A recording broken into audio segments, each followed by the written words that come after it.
Buenos días, hermanos, ¿cómo están?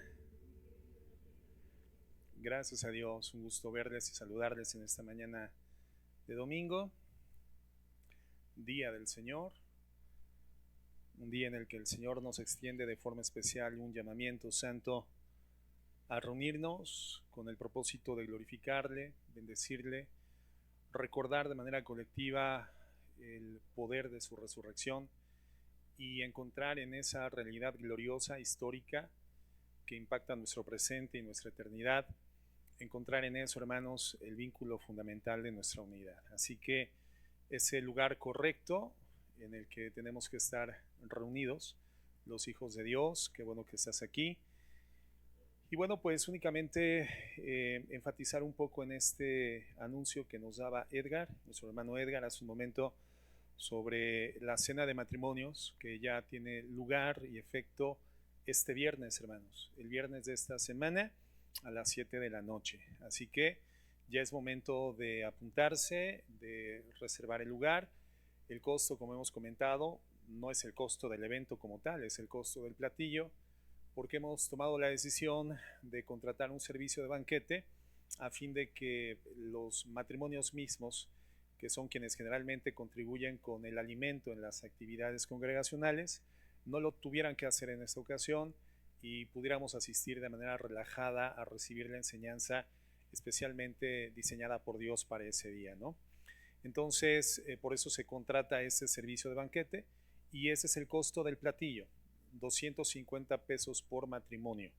Si alguien en algún sentido no puede ser acompañada o acompañada por su cónyuge, por alguna circunstancia en particular, bueno, pero quiere asistir, entonces el costo es de 125 pesos, que es el costo individual. Entonces, el costo por matrimonio, 250 pesos, ya es el tiempo de registrarse, ya es el tiempo de dar su anticipo o hacer el pago, porque es este viernes. Entonces, a más tardar, el martes, hermanos, nosotros tenemos que hacer la solicitud de la elaboración de los alimentos en base al número de asistentes. Entonces ya no hay plazo, hermanos, ya es necesario que pues a más tardar el día de hoy confirmen su asistencia. Entonces, por favor, al final con la hermana Chelita pueden aproximarse, apuntarse, dar su pago y de esta manera ya estar listos para el próximo viernes. Si algún matrimonio no tiene los recursos económicos para asistir, pero quiere asistir, apúntese de todas maneras y platicamos de esa situación y vemos la manera de apoyarles para que puedan asistir. Pero no hay pretexto, hermanos, es una convocación santa que el Señor hace a los matrimonios de la congregación, porque los matrimonios son el fundamento. El matrimonio es la base de la familia y por ende también es la base de la congregación. Entonces es importantísimo que vengamos a edificarnos el próximo viernes a este llamamiento santo que el Señor nos hace a los matrimonios de la iglesia. Y también este anuncio sobre el campamento de jóvenes y adolescentes que se va a llevar a efecto el jueves 13, viernes 14 y sábado 15 de agosto. Ya estamos a un mes aproximadamente de distancia de este campamento para jóvenes y adolescentes. El lugar va a ser las cabañas Las Canacuas. Entonces, aun cuando es un campamento, no va a ser en tiendas de campaña, va a ser en cabañas con todas las comodidades, ¿verdad? Son cabañas rústicas, pero muy bien adaptadas. Entonces, pues los jóvenes y adolescentes van a tener mucha comodidad para descansar. En las cabañas Las Canacuas, que está muy cerca de la ciudad, ¿verdad? Prácticamente está dentro de la ciudad este lugar. Y vamos a tener una serie de actividades y evidentemente una planificación de enseñanzas que tienen por propósito impactar profundamente el corazón de nuestros jóvenes.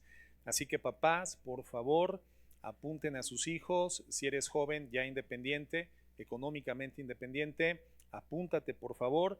Tienes que apuntarte con el hermano Dani Arriaga o con el hermano Julio Vázquez. Apúntense por favor cuanto antes para que igualmente ya sepamos el número de asistentes y que podamos hacer ya también la reservación para asistir a esta importante actividad para nuestros jóvenes de la congregación. Y bien importante comentar, el propósito de este campamento no es evangelístico, es formativo de los jóvenes que ya son parte de la congregación. Entonces, no es el tipo de actividad para el que vayamos a permitir que asistan jóvenes que no vengan a la iglesia. Habrán oportunidades y habrán actividades evangelísticas para jóvenes, pero esta no es una de ellas. Esta es una actividad formativa para los jóvenes y los adolescentes que ya asisten a la congregación. Entonces, por favor, apúntense. Pastor, yo tengo 1 semana, 2 semanas de asistir a la iglesia, no importa. Si ya vienes, entonces apúntate o apunta a tus hijos. El costo va a ser de 1,200 pesos y este costo se integra cubriendo el costo, obviamente, del hospedaje y de los alimentos. Y de verdad, créanme que es un costo muy bajo, hermanos. Siempre intentamos hacer las actividades que tienen costo a lo menor posible, ¿verdad? El rango más bajo posible de costo para que sea accesible para todos. Entonces, 1,200 pesos, pueden ir haciendo el anticipo, una parte, ¿verdad? O el 50% para que podamos hacer la reservación. Pero ya por favor apúntense con el hermano Julio Vázquez o con el hermano Dani Arriaga. Si alguien no sabe quiénes son estos hermanos, bueno, acérquense personalmente conmigo y yo también los puedo apuntar, o con mi esposa podemos hacer el registro de los jóvenes. Así que adelante, hermanos, listos para estas actividades. Entonces, de entrada para este viernes, ¿cuántos matrimonios hay aquí? Levanten su mano ahí en su lugar. Ok, ¿ya están apuntados todos? A ver, el que no está apuntado, levante su mano y todos un bu. No, no es cierto, no es cierto, no es cierto. No, todos apúntate, hermano, apúntense, ¿verdad? Entonces, no hay pretexto. Hay quienes trabajan por la tarde, noche. Bueno, ahí hay que gestionar en el trabajo, pero la actividad comienza a las 7 en punto y estará teniendo una duración de 2 horas y media, o sea que 9:30, 10 a más tardar, quedan libres para comenzar a poner en práctica lo que hemos aprendido en esta cena de matrimonios. Muy bien, a este ventilador hay que ponerlo en bajo, hermanos, si alguien me apoya. Este ventilador, o hermano Raúl, ¿me podría apoyar? Nada más, bueno, es que ya no sé cuál sea, pero ponerlo en el nivel bajo, porque mete demasiado ruido. Gracias. No sé si sea ese o si me apoyan. Gracias. Creo que sí. Gracias a Dios. Sí, el helipuerto está atrás, entonces los helicópteros atrás, aquí nada más ventiladores. Bien. Muchas gracias. Bien. Bueno, pues vamos a continuar en esta mañana, hermanos, con la guía del Espíritu Santo, con el tercer tema de nuestra serie, la boca que destruye. La boca que destruye. Y el título particular del tema final es el precio de la división. El precio de la división. Bien. Es más bajo, Edgar.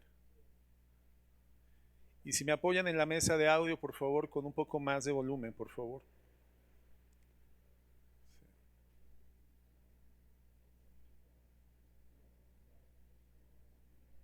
Bueno, veo demasiado movimiento. Un poco más de volumen en la mesa de audio, por favor, hermanos. Sí, ok. Poquito menos. Poquito menos. Gracias a Dios. Ok. Así está bien. Bien, así están bien ya, hermanos. ¿Tienen mucho calor aquí al frente, de plano? ¿Sí? ¿Sí tienen mucho calor? ¿No? Ok. Bueno, traemos una fiesta aquí con los... Gracias. Bien, así está bien. Muy bien. Podemos pasar ya a nuestros lugares. Gracias, hermanos, muchas gracias. Bien. Entonces, el tercer tema de nuestra serie, La boca que destruye, tiene el título de El precio de la división. En la primera enseñanza de nuestra serie, el Señor nos enseñaba que este noveno mandamiento de la ley de Dios, que encontramos en Éxodo 20:16, no hablarás contra tu prójimo falso testimonio, no es un mandamiento de menor importancia. Más bien es una advertencia divina contra un pecado que la Biblia trata con la misma seriedad que el homicidio o que la idolatría o que el adulterio. En la segunda enseñanza vimos que el testigo falso no quedará sin castigo y el que habla mentira no escapará, como lo dice Proverbios 19:5. Por esto, hermanos, Dios nos llama a examinar lo que hablamos, a escuchar de forma sabia, a escuchar de forma prudente.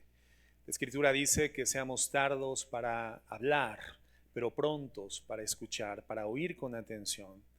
Entonces, somos llamados por la Escritura a escuchar de forma correcta, prudente, y establecer una percepción de una circunstancia dada con el conocimiento total de la información, y si no, evitar hacer cualquier tipo de juicio sentencioso sobre una circunstancia. Que seamos aquellos que, emulando la justicia de nuestro Dios, no juzguemos según la apariencia, sino que también aprendamos a juzgar justamente, y que cuando hay un juicio que se levanta en contra de nuestra vida, o bien hay una actitud que obra en contra o en detrimento de nuestra integridad, que aprendamos a proceder en el orden bíblico que estudiamos en Mateo 18, cuando alguien peca directamente contra nosotros, ¿no? Que involucra primeramente tratarlo con el ofensor de manera directa, con el propósito no propiamente de poner las cosas a cuenta, sino fundamentalmente con una auténtica preocupación por el estado de su alma, llevarlo al arrepentimiento y ganar nuevamente esa alma para que tenga una comunión con el Señor.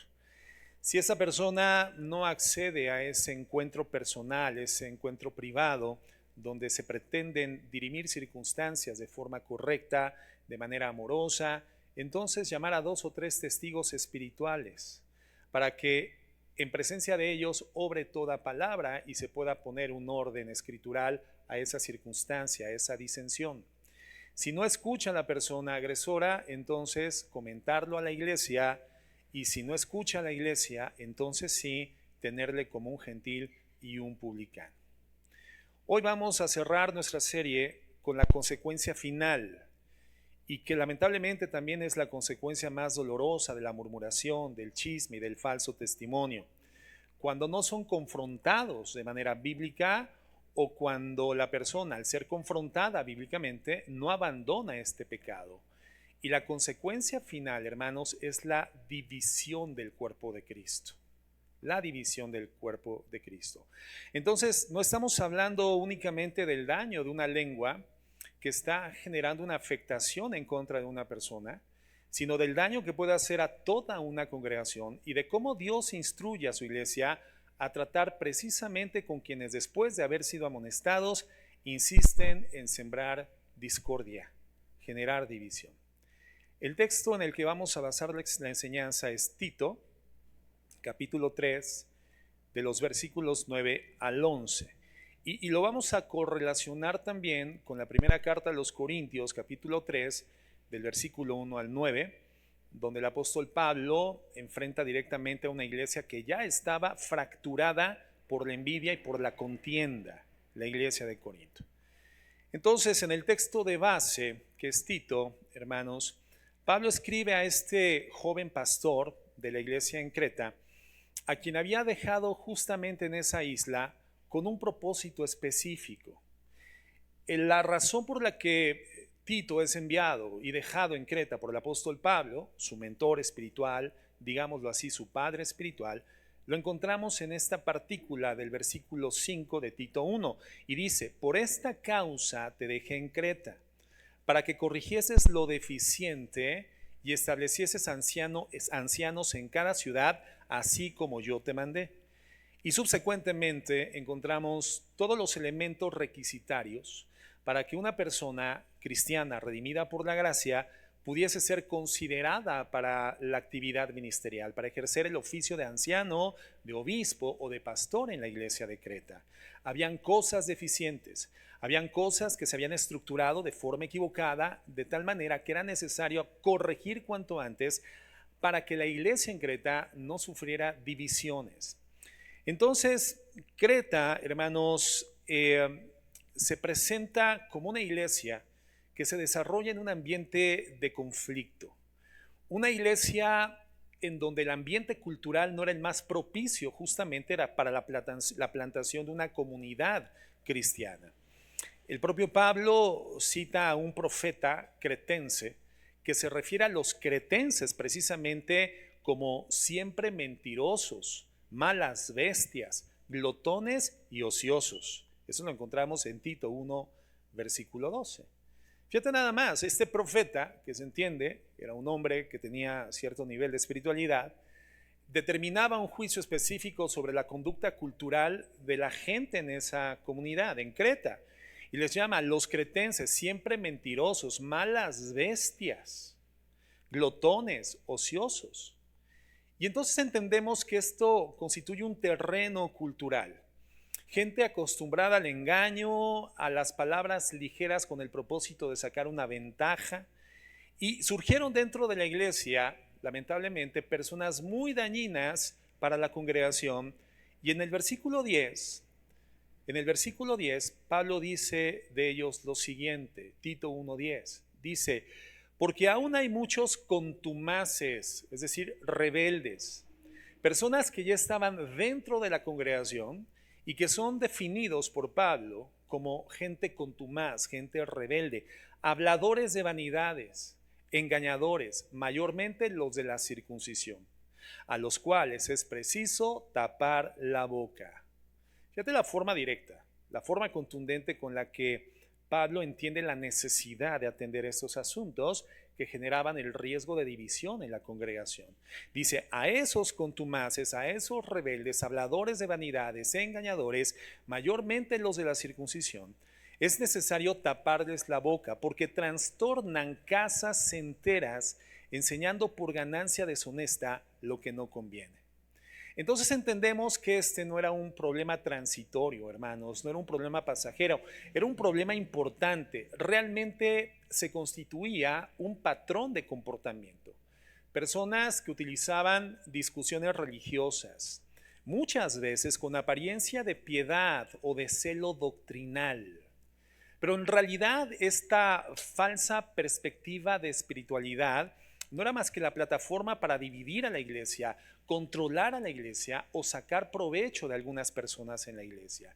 Entonces, dentro de este contexto es que Pablo da la instrucción que con la guía del Espíritu Santo vamos a estudiar el día de hoy.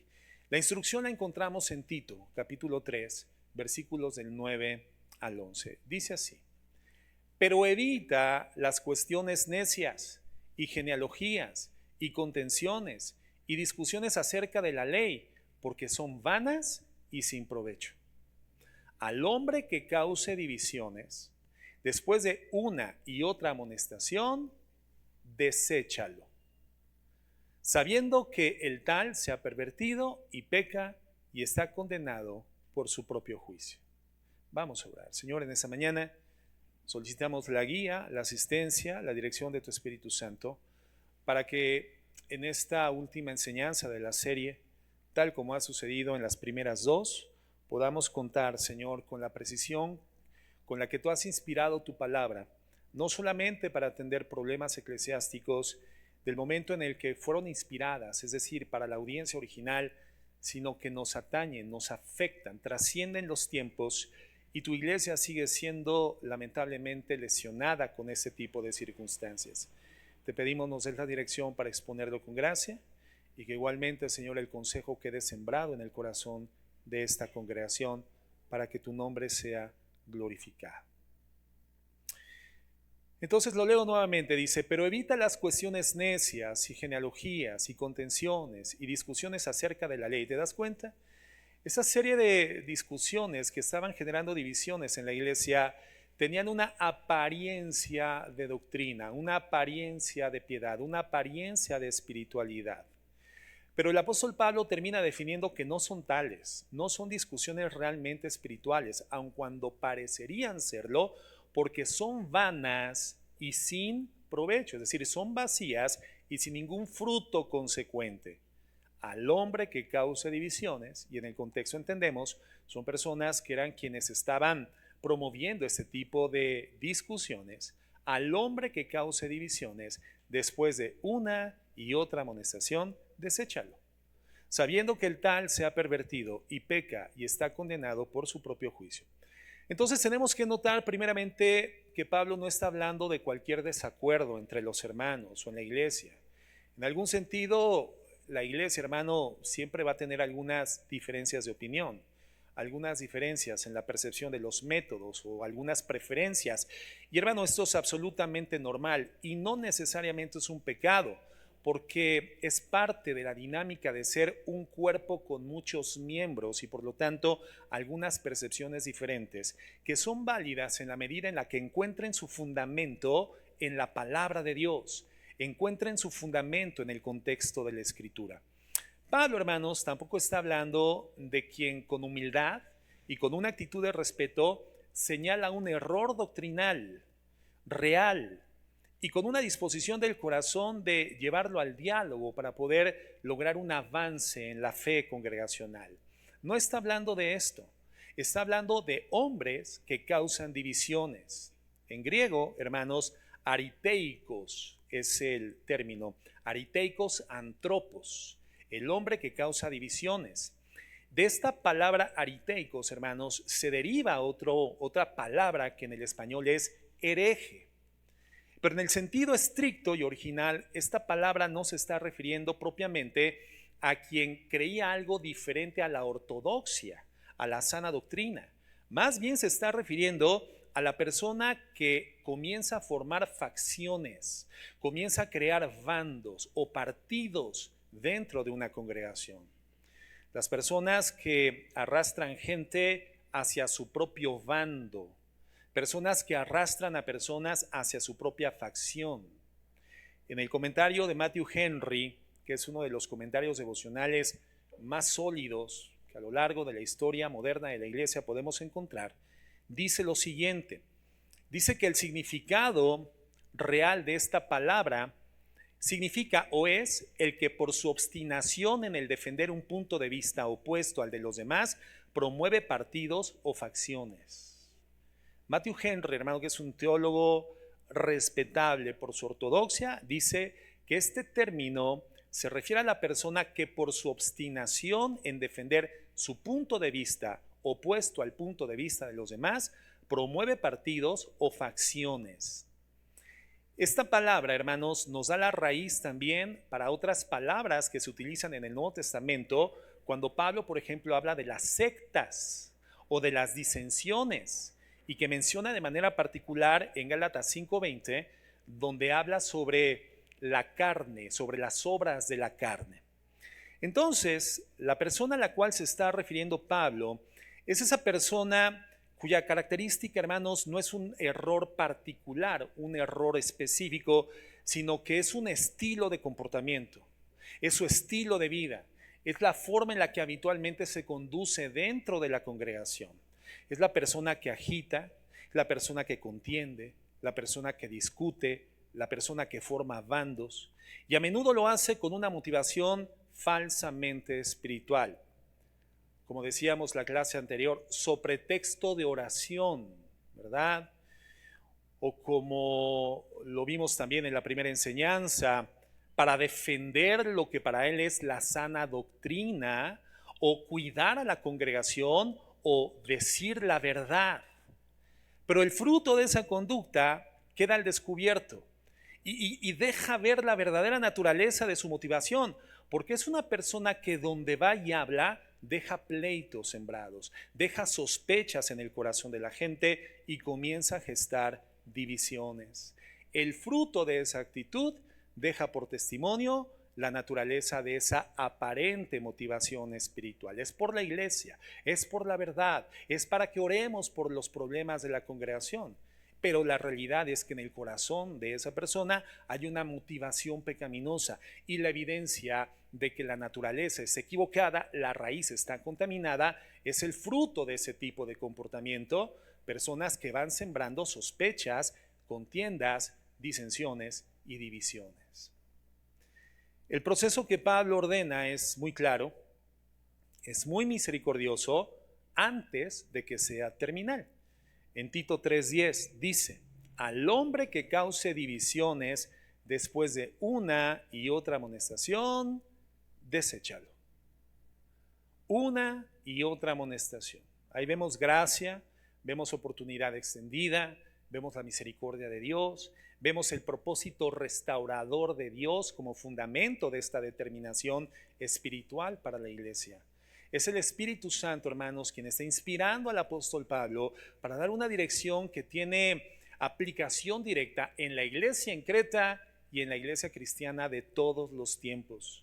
Al hombre que cause divisiones después de una y otra amonestación, deséchalo. La palabra amonestación del griego noutseia significa llamar la atención. Es una especie de reprensión amorosa, es una especie de reprensión de mediana intensidad o suave, pero al final es una advertencia. Y nos dice una amonestación, es decir, se habla con la persona y se le advierte con amor. Una segunda amonestación, es decir, se le da otra oportunidad, con testigos si es necesario, como lo indica el Señor Jesucristo en Mateo 18, siguiendo el mismo espíritu de la enseñanza del Señor Jesucristo. Pero si no hay arrepentimiento, dice entonces, deséchalo. La palabra griega implica apartarse de esa persona, no seguir alimentando esa relación como si nada pasara, no darle la plataforma de la iglesia, no exponer a la congregación a la influencia de esa persona. Es lo que significa. El comentario de William MacDonald, otro comentarista ortodoxo, serio, respetable de la palabra de Dios, dice lo siguiente: generalmente tiene una nota en su violín. Fíjate cómo hace una alegoría para explicar esto, la alegoría de un músico. Dice, generalmente tiene una nota en su violín y la toca hasta la muerte. Pronto se reúne en torno suyo un grupo de personas con una perspectiva negativa y al resto los descarta. Dividirá una asamblea antes de abandonar su punto doctrinal favorito. Ninguna iglesia debería soportar tal insensatez. Ninguna iglesia debería soportar tal insensatez. Si después de una o dos amonestaciones rehúsa desistir, debería de ser excluido de la comunión de la iglesia local. Y los cristianos deberían de dejar de tener contacto social con él. Es de esperar que este ostracismo lo lleve al arrepentimiento y a un trato más equilibrado de la palabra de Dios. ¿Una medida severa? Sí. ¿Por qué? El versículo 11 nos da la razón. Una razón teológica, doctrinal de fondo. Dice el versículo 11, sabiendo que el tal se ha pervertido y peca y está condenado por su propio juicio. ¿Está condenado por quién? Por su propio juicio. Entonces, no es la iglesia quien lo condena arbitrariamente, hermano. Es la persona misma, quien al persistir, al continuar voluntariamente después de haber sido corregido 2 veces, termina autocondenándose él mismo. Ya no se puede alegar ignorancia, ya no se puede argumentar desconocimiento. No, hermanos. Es una autocondena, porque fue amonestado, conocía la verdad y sin embargo eligió el camino de la división de todas formas, obstinadamente y finalmente. Para entender cuál era el nivel del problema y la realidad de esa circunstancia que estaba dándose en la iglesia, bueno, es necesario ver la iglesia del primer siglo. Y no solamente en Creta, hay que mirarlo de forma más amplia. Y un ejemplo muy representativo de esta problemática era la iglesia de Corinto. Hemos hablado en diversos momentos de la iglesia de Corinto y hemos comentado que era una iglesia asentada en una ciudad portuaria, comercial, muy importante, próspera, cosmopolita, orgullosa, muy orgullosa de su cultura griega. Era una entidad poblacional altamente representativa de la identidad griega. Entonces tenían una alta percepción sobre la retórica, la elocuencia, el estatus social. La sociedad de Corinto funcionaba en una buena parte bajo un sistema de patronazgo. ¿Qué significa esto de patronazgo?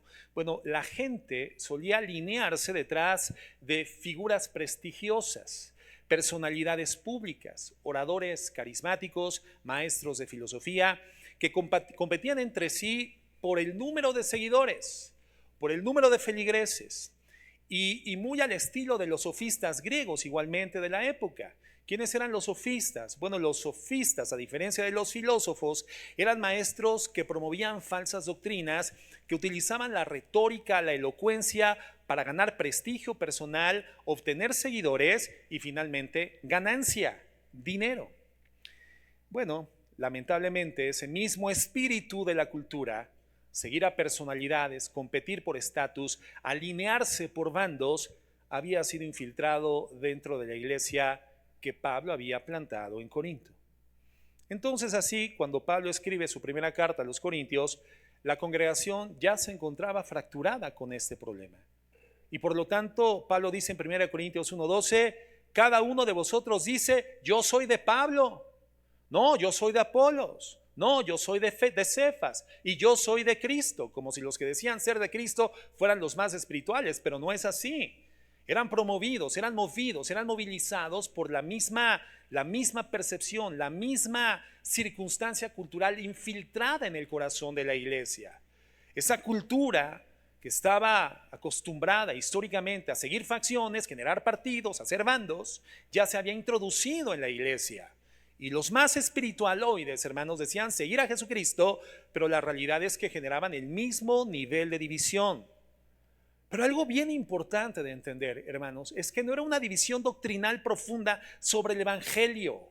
El tema no es que cada una de estas facciones tuviera una perspectiva diferente sobre el poder del evangelio para la redención del alma humana, no. Hermanos, era una división de lealtades personales, de preferencias de predicador, de preferencias de magisterio, de estilo, de elocuencia, muy parecida en el fondo a las divisiones que hoy nacen de chismes, comparaciones y bandos dentro de una congregación. En 1 Corintios 3:1, fíjense lo que dice. Encontramos a continuación el diagnóstico del apóstol Pablo hacia esta iglesia. Y dice, voy a leer en la Nueva Traducción Viviente. Dice así, amados hermanos, cuando estuve con ustedes no pude hablarles como lo haría con personas espirituales. Pablo les está diciendo, siguen siendo niños espirituales y no debería de ser así. Hermanos, había transcurrido el tiempo. La instrucción sobre el evangelio y los preceptos de la vida cristiana habían sido trazados correctamente por el apóstol Pablo. Por lo tanto, se esperaba el crecimiento espiritual de esta agrupación, de esta comunidad cristiana, de esta iglesia local. Pero Pablo les reprocha, no pude hablarles como lo haría con personas espirituales. Tuve que hablarles como si pertenecieran a este mundo, o como si fueran niños en la vida cristiana. Tuve que alimentarlos con leche, no con alimento sólido, porque no estaban preparados para algo más sustancioso y aún no están preparados, porque todavía están bajo el control de su naturaleza pecaminosa. Tienen celos unos de otros y se pelean entre sí. ¿Acaso no demuestra esto que están siendo controlados por su naturaleza pecaminosa? ¿No viven como la gente del mundo? Sin embargo, los celosos y los peleoneros en la congregación creían que eran los espirituales. Los que estaban divulgando información con el propósito de establecer su punto de vista por encima del punto de vista de los demás. Los que estaban comenzando a jalar gente a favor de su facción o de su partido dentro de la iglesia se sentían espirituales. Creían que tenían la verdad de su lado. Lo hacían aparentemente por amor a la iglesia, pero Pablo les está diciendo, ¿acaso eso no demuestra que los controla su naturaleza pecaminosa? ¿No viven como la gente del mundo? Y dice, cuando uno de ustedes dice, yo soy seguidor de Pablo, y otro dice, yo sigo a Apolos, ¿no actúan igual que la gente del mundo? Se está refiriendo al mundo de la época griega, al mundo de Corintio, que como ya comentábamos, estaban acostumbrados a seguir a filósofos, sofistas o a sus maestros, los más elocuentes, los de su particular preferencia. Y por eso les dice, ¿no actúan igual que la gente del mundo? Después de todo, ¿quién es Apolos? ¿Quién es Pablo? Nosotros solo somos siervos de Dios, mediante los cuales ustedes creyeron la buena noticia. Cada uno de nosotros hizo el trabajo que el Señor nos encargó. Yo planté la semilla en sus corazones, Apolos la regó, pero fue Dios quien la hizo crecer. No importa quién planta o quién riega, Lo importante es que Dios hace crecer la semilla. El que planta y el que riega trabaja en conjunto con el mismo propósito, y cada uno será recompensado por su propio y arduo trabajo. Pues ambos somos trabajadores de Dios, y ustedes son el campo de cultivo de Dios, son el edificio de Dios. Entonces, si nos damos cuenta, el diagnóstico que hace Pablo no llama a los corintios herejes en el sentido doctrinal, ni los acusa de negar el evangelio, los llama carnales y niños en Cristo, precisamente por causa de celos, contiendas y disensiones, que en la actualidad muchas veces se genera y se propaga dentro de las congregaciones a través de chismes, murmuraciones y falsos testimonios. Entonces, para Pablo, la división y el favoritismo hacia personalidades, hermanos, no son señal de madurez espiritual, ni de un mayor nivel de discernimiento, como algunos corintios creían de sí mismos. No, todo lo contrario, son señales de inmadurez, de carnalidad, de una iglesia que todavía piensa y actúa de acuerdo a los patrones del mundo del cual está rodeado. Entonces, vemos cómo esto conecta directamente con lo que vimos en la primera enseñanza respecto de las obras de la carne, en Gálatas 5, 19 al 21, donde Pablo habla de enemistades, obras de la carne, enemistades, pleitos, celos, contiendas, enojos, rivalidades, disensiones, sectarismos, envidias, y aparecen en la misma lista que la hechicería y que las borracheras. Entonces, vemos cómo la división no nace primero de una convicción doctrinal firme, no, nace del corazón carnal. La división nace del corazón infantil. Pero la persona que está causando divisiones cree que tiene la superioridad de la doctrina, cree que tiene la preeminencia espiritual, cree que tiene el magisterio de la palabra, cuando en realidad lo que sucede es que la división, que a consecuencia de esa autopercepción equivocada se va a generando facciones en la iglesia, procede de un corazón carnal, de un corazón que no ha tenido crecimiento espiritual real, hermanos. Entonces, ¿cuál es la consecuencia? Bueno, que ese corazón carnal es un corazón que va a murmurar, es un corazón que va a chismear, y es un corazón que va a levantar falso testimonio para quedar bien o para ganar terreno o ventaja en su facción. Pablo lo que hace, hermanos, es corregir el error de fondo con una imagen sencilla, pero creo que muy clara, muy potente. Los predicadores y los líderes no son dueños de los seguidores. ¿Quién es Pablo? ¿Quién es Apolos? ¿Quién es Cefas? O sea, claramente está definiendo los predicadores, sin importar su nivel de elocuencia, su retórica, no son los dueños de las ovejas, son servidores, son sembradores, gente que riega el campo, pero el campo le pertenece a Dios. Por eso dice en el versículo 7, ni el que plante es algo, ni el que riega, sino Dios que da el crecimiento.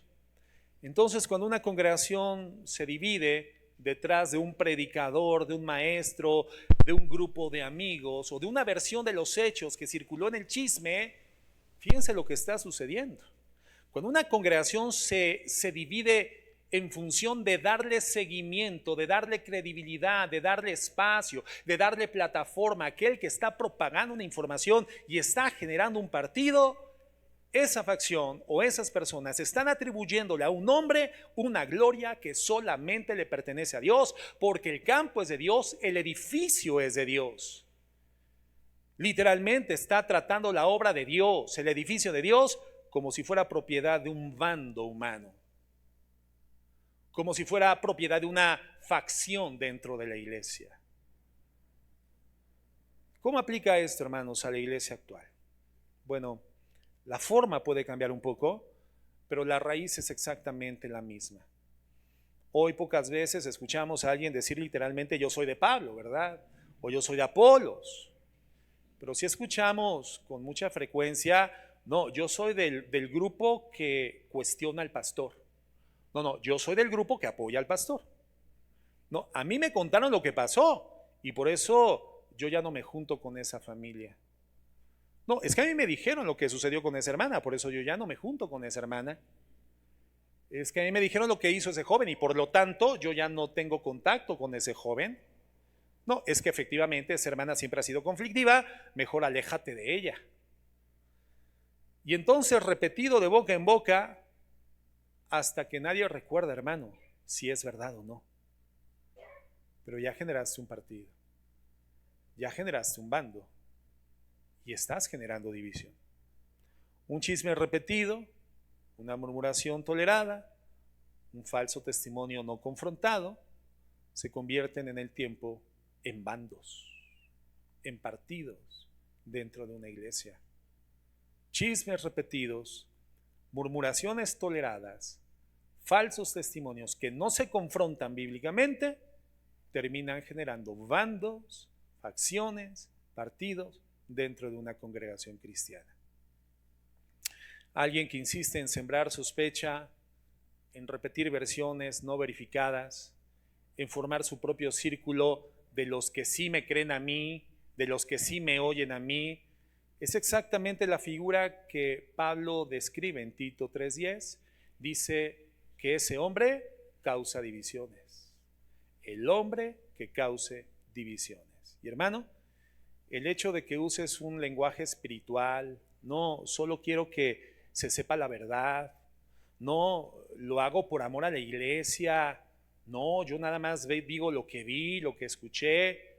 Hermano, el hecho de que uses un lenguaje espiritual no cambia el diagnóstico de Pablo, no cambia el diagnóstico del Espíritu Santo, sigue siendo carnalidad, sigue siendo obra de la carne. Y si esa persona persiste después de ser amonestada, sigue siendo alguien que tiene que ser tratada conforme a Tito 3:10 al 11. Es importante aclarar que como pastores, pues obviamente esto no nos da licencia para etiquetar como divisor a cualquiera que exprese con respeto y con preocupación y con base bíblica un punto de vista diferente, ¿verdad? No, el proceso bíblico es muy claro: amonestación, segunda amonestación, y solo después, si no hay arrepentimiento, deséchalo. Existe este proceso que vemos en Mateo 18 de boca directa del Señor Jesucristo, que vemos ahora en Tito capítulo 3, versículos 10 y 11, hermanos. Existe este proceso misericordioso, pero determinante, con el propósito de proteger a la congregación del chismoso, del murmurador, del que levanta falso testimonio y del que genera con esas conductas divisiones.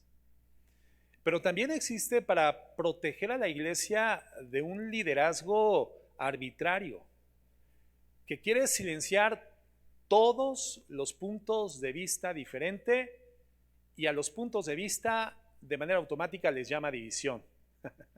No, Dios es balanceado, sabio y extraordinario, y entonces nos muestra claramente, ¿no?, también a través de ejemplos bíblicos, cómo esto también existía dentro de la iglesia del primer siglo. En 3 de Juan 1, 9 al 10, se nos habla de un líder así, de un pastor así, un hombre que no toleraba ningún tipo de opinión, ningún tipo de perspectiva diferente a la propia, un hombre arbitrario, un hombre dictatorial, un hombre que estaba generando una facción dentro del cuerpo general de nuestro Señor Jesucristo. Y entonces Juan dice en el versículo 9: yo he escrito a la iglesia, pero Diótrefes, al cual le gusta tener el primer lugar entre ellos, no nos recibe. ¿Quién era este Diótrefes? Este Diótrefes, hermanos, era un líder de una porción de la iglesia, era un pastor de la iglesia. Dice: nosotros le hemos escrito, pero él no nos quiere recibir. Por esta causa, si yo fuere, recordaré las obras que hace, parloteando con palabras malignas contra nosotros. Y no contento con estas cosas, no recibe a los hermanos, y a los que quieren recibirlos se los prohíbe y los expulsa de la iglesia. ¿Qué estaba haciendo este Diótrefes, hermanos? Una secta, un partido, un bando, una división eclesiástica. Estaba segmentando el cuerpo de Jesucristo.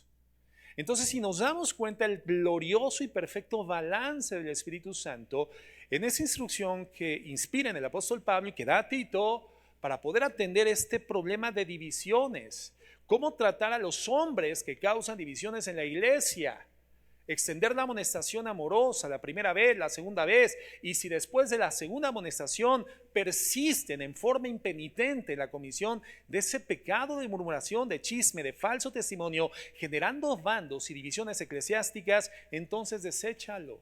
Pero también existe con el propósito de defender a la iglesia de liderazgos arbitrarios, de liderazgos plenipotenciarios, que creen tener la razón y no admiten ningún tipo de cuestionamiento, aun cuando éste tenga fundamento bíblico y sea presentado con honra, con respeto y con prudencia. Entonces, hermanos, ¿cuál es la prueba que nos presenta el apóstol Pablo? No es cuando el pastor le pregunta a la persona, ¿estás de acuerdo conmigo o no? No es esa, sino cuando la persona persiste en sembrar contienda y división después de haber sido corregido con amor y con el fundamento de la Biblia, con el fundamento de las Escrituras. ¿Cuáles son las consecuencias finales, hermanos, para quienes persisten en esta actitud, en este hábito que es destructivo, que es lesivo, y no se arrepienten? Bueno, en Tito 3:11 se nos deja una verdad que es solemne, es seria, y nos dice que el divisor no arrepentido se ha pervertido y peca y está condenado por su propio juicio. La palabra traducida como pervertido, hermano, describe algo que ha sido torcido, algo que ha sido invertido, puesto al revés de su forma original, y por lo tanto, hermano, es perjudicial. Ha perdido su funcionalidad, no solamente ha perdido su funcionalidad, sino que es perjudicial. Es como una prenda de vestir cuando te la pones al revés, ¿verdad? Es la imagen de una conciencia que de tanto practicar la murmuración, tanto practicar el falso testimonio, tanto practicar el chisme, la división sin arrepentirse, terminó torciendo su propio sentido de lo bueno y de lo malo, y ha decidido llamarlo celo por la verdad, a lo que en realidad la Biblia le llama orgullo y necesidad de control.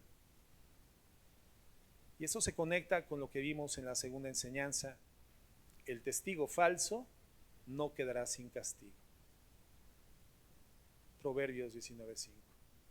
El testigo falso no quedará sin castigo.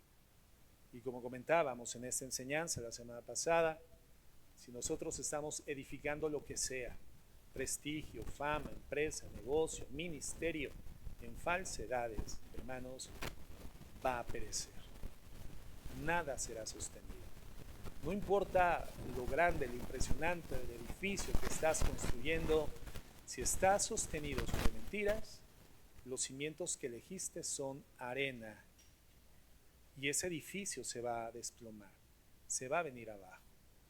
El testigo falso no quedará sin castigo. Entonces, quien practica estas obras de la carne sin arrepentimiento, dice Gálatas 5:21, no heredará el reino de Dios.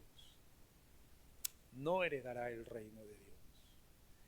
Estamos hablando de una persona que mucho más probable que simplemente estar incidiendo en una condición de carnalidad por causa de una distancia en su comunión con Dios, y por lo tanto no ser influido directamente por la acción, la sabiduría, la prudencia, el poder del Espíritu Santo, más bien nos está presentando la Escritura una persona que no ha sido sujeta de la redención por la fe.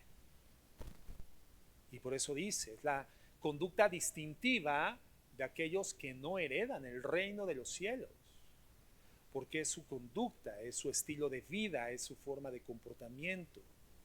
En Romanos 16:17, Pablo lo advierte también aquí y nos dice en la Reina Valera, dice: mas os ruego, hermanos, que os fijéis en los que causan divisiones y tropiezos en contra de la doctrina que vosotros habéis aprendido. Fíjate, aquí escala. En Tito está tratando un tema de facciones que nacen de un corazón carnal, pero lamentablemente la carnalidad de este corazón va definiendo una autopercepción de ser el poseedor de la doctrina, y entonces ya se comienzan a generar problemas no solamente de facciones por preferencias personales, sino ya por una desviación de la verdadera doctrina. Y entonces en esta escalada que es profundamente dañina para la iglesia, el apóstol está diciendo: los que causan divisiones y tropiezos en contra de la doctrina que vosotros habéis aprendido, yo les digo que os apartéis de ellos. Hermanos, hay una constante, hay una enseñanza continua sobre este tópico, sobre esta circunstancia. Entonces, no solamente es una coincidencia en el uso de estos vocablos o en el uso de esa terminología, hermanos, se repite de manera constante en diferentes cartas. ¿Qué nos deja ver esto, hermanos? Que la iglesia del Nuevo Testamento enfrentó este problema de manera continua y el remedio apostólico no cambió, siempre fue el mismo: amonestar con paciencia, y si no hay arrepentimiento, protege la unidad del cuerpo, protege a la iglesia, apartando a quien insiste en destruir la unidad de la iglesia. Esto no contradice el amor, porque hay quienes ante ese tipo de circunstancias dicen: ¿y dónde está el amor? No, hermano, no contradice el amor, más bien lo cumple, lo ratifica, lo certifica. Porque permitir que un divisor no arrepentido siga circulando libremente entre las ovejas es lo que dice Pablo: trastorna casas enteras. De esta forma estaba sucediendo en Creta. Trastornaban casas enteras, familias enteras. Entonces no es una violación al amor, es una ratificación del amor. Querer extender entonces una aparente misericordia más allá de los límites que la misma Escritura establece, eso ya no es misericordia, eso es negligencia espiritual, negligencia pastoral, que termina exponiendo a toda la congregación al mismo daño, al mismo perjuicio. El pastor que ama a su rebaño, ¿qué hace? ¿Cuál es la misión del pastor? No me refiero al Señor Jesucristo, Él es el pastor de los pastores. De hecho, cada ocasión que en el Nuevo Testamento tú escuchas, o en el Antiguo Testamento, escuchas hablar del pastor en forma individual, es una anunciación profética del Señor Jesucristo, el Mesías Redentor, Dios en la carne, quien se establece como el Señor y pastor de la congregación.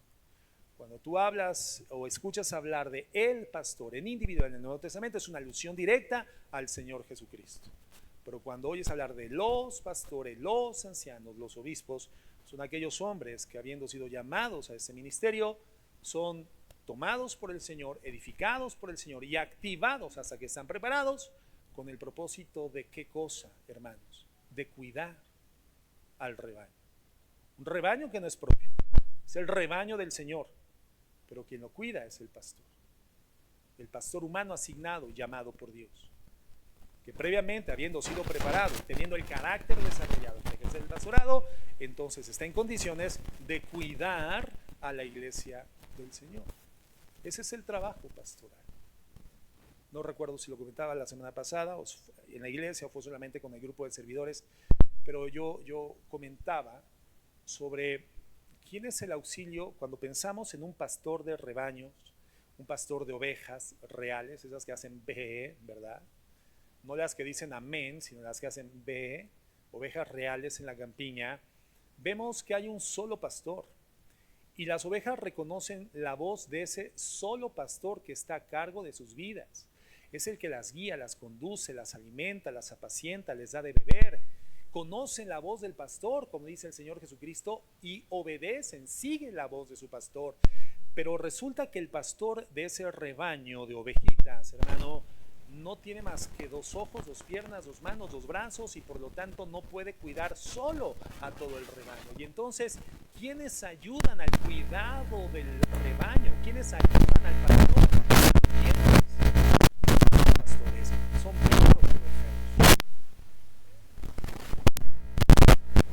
Entonces, ¿qué somos nosotros los pastores? Dios ha llamado en esta tierra en condición humana para poder cuidar al rebaño del Señor Jesucristo. Somos perros ovejeros. Perros. Y tenemos el llamamiento de Dios de cuidar al rebaño del Señor. No cuidarlo.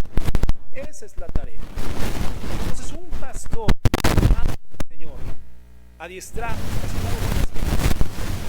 será un cuidado del rebaño, ejerce la protección, ama el rebaño del Señor, ese rebaño que fue ganado con la sangre del Señor Jesucristo, y por lo tanto cuida y protege la unidad del cuerpo, la unidad de la congregación, la unidad de la iglesia, aún hermanos, cuando eso implique una decisión dolorosa y disciplinaria hacia quien se está negando a soltar la murmuración, hacia quien se está negando a soltar el chisme y el falso testimonio.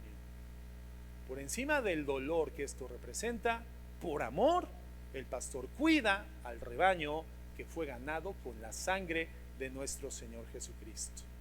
Y esto es perfectamente determinado por el apóstol Pablo cuando se despide en Hechos de los Apóstoles de los pastores de la iglesia de Éfeso, los llama, tiene una junta con ellos y les dice: nunca olviden que el rebaño que están cuidando ustedes fue ganado por la sangre del Señor Jesucristo. Él es el dueño del campo de cultivo, Él es el dueño del edificio. Nosotros solamente seguimos sembrando, seguimos regando y seguimos cuidando. Entonces, un pastor íntegro, llamado por Dios, preparado por el Señor, que está en condiciones de ejercer el pastorado, protege la unidad del cuerpo, aun cuando esto represente decisiones dolorosas, disciplinarias, de desechar de la iglesia a las personas que después de una y dos amonestaciones persisten en seguir murmurando, chismeando, levantando falsos testimonios y causando divisiones. El Señor Jesús, la noche antes de morir, en Juan 17:21, hermanos, en esta oración gloriosa sacerdotal que levanta al Padre a favor de sus discípulos, dice lo siguiente. Dice: para que todos sean uno, como tú, oh Padre, en mí y yo en ti, que también ellos sean uno en nosotros, para que el mundo crea que tú me enviaste. Ellos sean uno, Señor, como nosotros. Que sean uno, como tú, oh Padre, en mí, como yo en ti. Ellos también sean uno. ¿Con qué propósito? Para que el mundo crea que tú me enviaste. Entonces, la unidad de la iglesia, hermanos, es tan importante, porque la unidad de la iglesia es un referente distintivo de quién es Jesús. La unidad de la iglesia es un referente distintivo del poder del Evangelio, del sacrificio expiatorio de Cristo en la cruz del Calvario para poder reconciliar con el Padre a la humanidad que había caído por el pecado y se había distanciado eternamente de Dios. La unidad de la iglesia es fundamental para que el mundo crea que Jesucristo es el Redentor. Por eso, las menciones disciplinarias que se establecen en el Nuevo Testamento son llenas de gracia, pero absolutamente determinantes, porque lo que está en juego no es algo meramente estético, no es algo meramente cosmético. Lo que está en juego es el Evangelio de nuestro Señor Jesucristo. Es parte del testimonio del Evangelio para el mundo.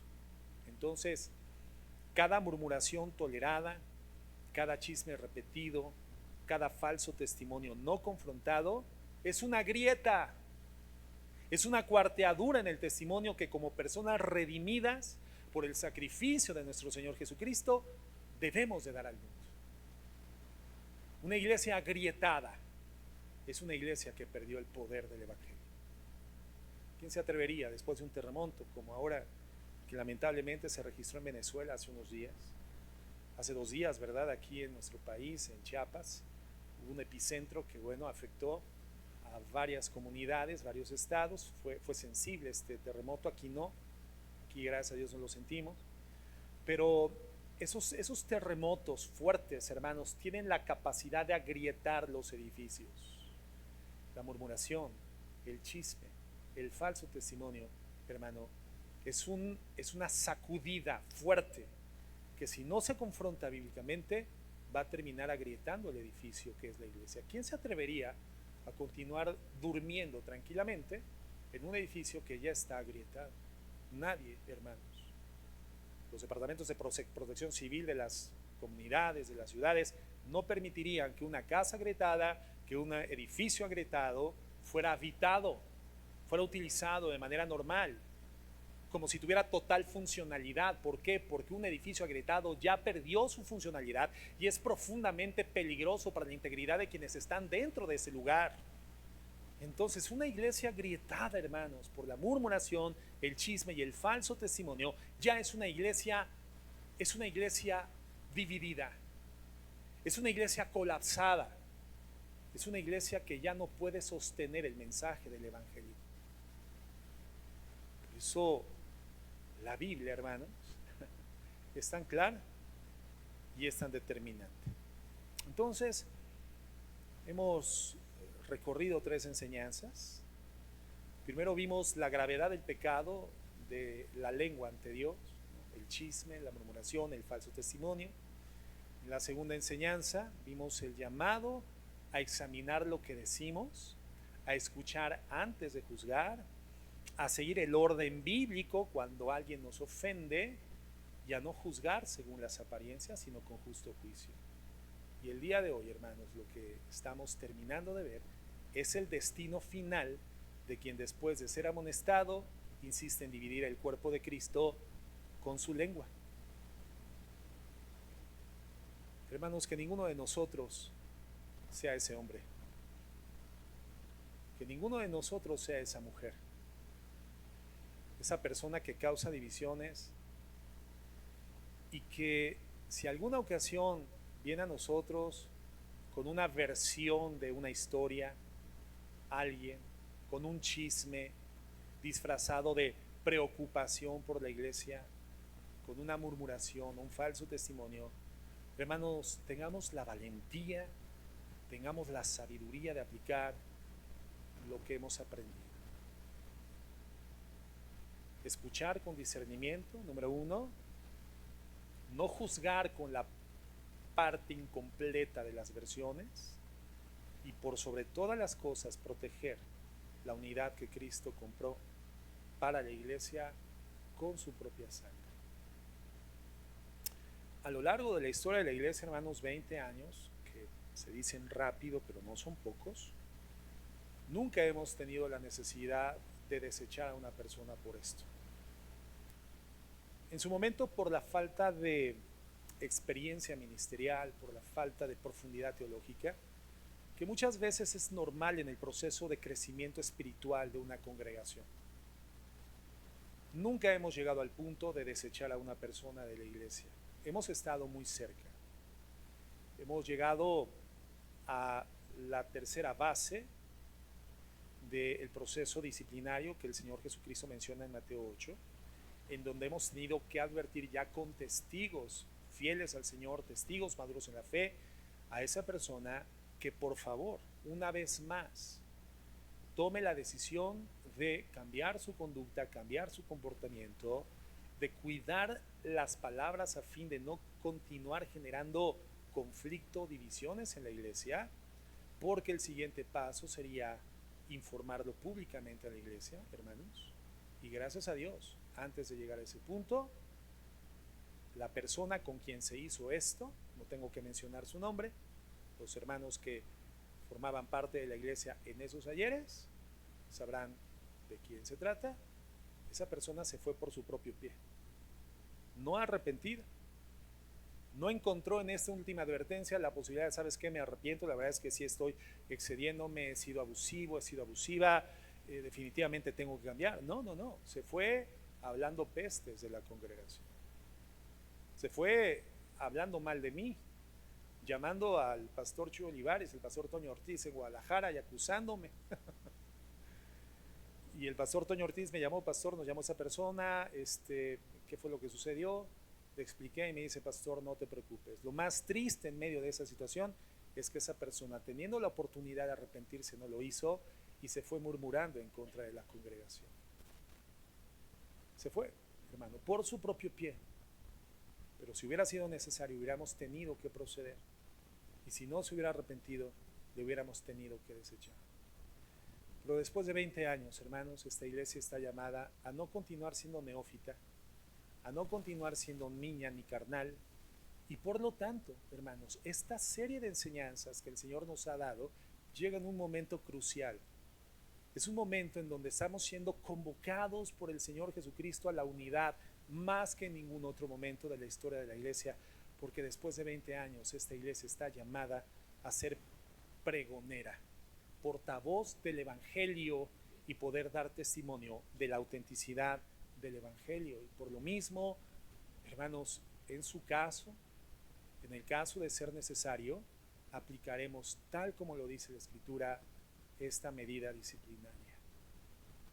Por amor a la iglesia y también por amor al alma que no se arrepiente, teniendo, como dice Matthew Henry, ¿verdad? Y William MacDonald, en el ostracismo, en la separación, en el aislamiento, tal vez la última oportunidad de arrepentimiento, para que si esto se da, después pueda ser revinculada al cuerpo de Cristo. Pero lo haremos con amor y con dolor, creyendo que no amamos nosotros más que lo que Dios ama a sus ovejas. Y Él sabe por qué establece las medidas, para que la iglesia permanezca en unidad. Vamos a orar para cerrar esta serie.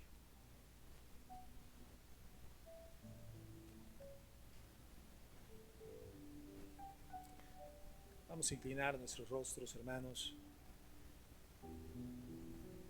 Quien quiera cerrar sus ojos lo puede hacer, pero es importante cerrar con una oración a nuestro Dios ese tiempo de enseñanza.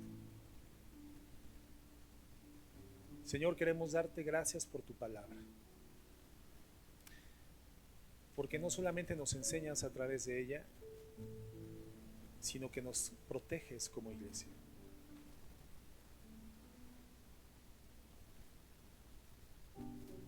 Hermano, si tú te reconoces como una persona que ha incidido en estas prácticas, díselo al Señor. Allí, en humildad, en integridad, en el secreto de tu corazón, díselo al Señor. Señor, perdóname por las veces que con mi lengua he sembrado división en lugar de paz. He sembrado división en lugar de unidad. Señor, perdóname por las veces que escuché y repetí sin verificar. Por las veces que tomé partidos sin conocer toda la verdad. Por las veces que he preferido bandos antes que preferir la verdad y la unidad. Señor, te pido que me des un corazón dispuesto a recibir la amonestación con humildad. Un corazón dispuesto a ser censurado con la verdad.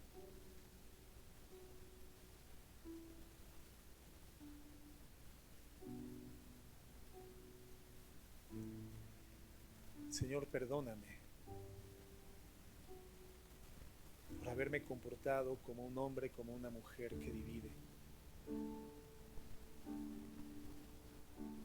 Ayúdanos, Dios, te lo pedimos, ayúdanos. Y como pastor de la iglesia, como pastores, mi esposa y yo, Señor, pues danos la valentía de amonestar con amor,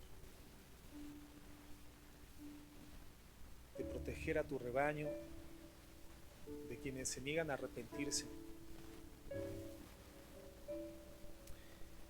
Señor, a todos, como tu iglesia Haznos colaboradores tuyos y no divisores de tu obra, no fragmentadores de tu obra. Colaboradores tuyos, Señor, que cuidemos la unidad del cuerpo, que no generemos grietas. Señor, que nuestra congregación sea un testimonio de unidad, un testimonio de unidad tal que pueda predicar al mundo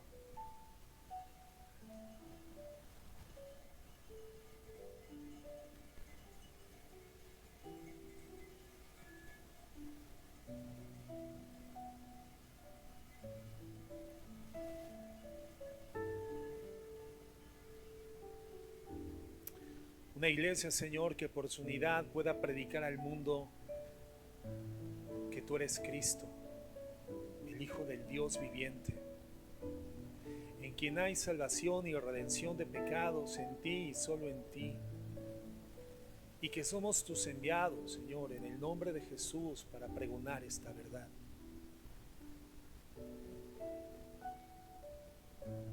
Que la unidad que hay en ti y en el Padre, y que nos has dado por la redención, por el poder de tu Espíritu Santo, por tu obra en la cruz del Calvario, sea tan visible a la gente que el mundo puede entender que tú eres Jesús, el Hijo de Dios, Rey de reyes, Señor de señores, nombre que es sobre todos los nombres, admirable y consejero, Dios fuerte, Padre eterno y príncipe de paz. Señor y Dios nuestro, quien con su sacrificio y su resurrección nos da perdón de pecados, justificación y vida eterna. Ayúdanos, mi Dios, y sea solo para la gloria y la honra de tu bendito nombre. En Cristo Jesús. Amén y amén.